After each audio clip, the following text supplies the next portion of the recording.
What's it like to live with OCD? To have things that you wish you could stop doing but somehow can't? Well, meet my colleague, Doug Gordon. Hi, my name's Doug, and I have OCD, Obsessive Compulsive Disorder. Wait, can I do that again? I stumbled a bit.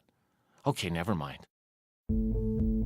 I check things over and over again. For example, I make sure that the burners on the stove are all turned off, even if I never turn them on. When I park the car, I make sure that I turn the car headlights off. Sometimes I'll even go right in front of the car, bend down, and stare directly into the headlights, just a few inches away. What if someone sees me? Don't worry, I got that covered. Oh, hey, didn't see ya. Yeah, I'm just checking out the plastic covers on my headlights. Looks like there's a small crack in this one, doesn't there? I guess I better get that fixed. Okay, have a good one.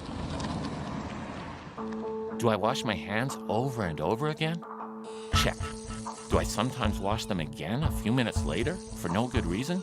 Double check. Do I make sure the sliding glass door is locked before I go to bed? Yes. And so on. Repeat when necessary. Repeat when necessary. When necessary. Repeat. Necessary. Necessary. And so on. And so on. Sorry. Why? And when my OCD is at its worst, the compulsions are always necessary. Let's do that again. Why do I do it? It would be easy to say it has something to do with the fact that my dad was 50 years old when I was born.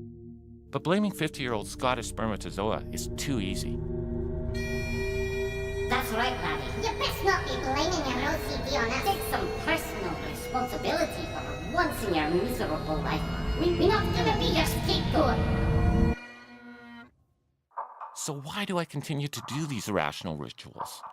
The obvious answer is that it's a compulsion. Brilliant observation, Einstein. Shut up, inner critic. It also has to do with the way that my brain's wired, or should I say miswired. But I can't afford to hire a neuroelectrician. Do you know how much they charge? On a subconscious level, it probably has to do with control. We live in a world in which we have very little control over our lives. By washing my hands over and over and making sure that the clock radio alarm is set for AM and not PM, it's my small way of sticking it to the universe. I'm saying that I do have a small bit of control, some little bit of agency to smack down my angst, for at least a little while. Now, if you'll excuse me, I think I left the kitchen tap running. Doug Gordon. He's my colleague and a producer on To the Best of Our Knowledge.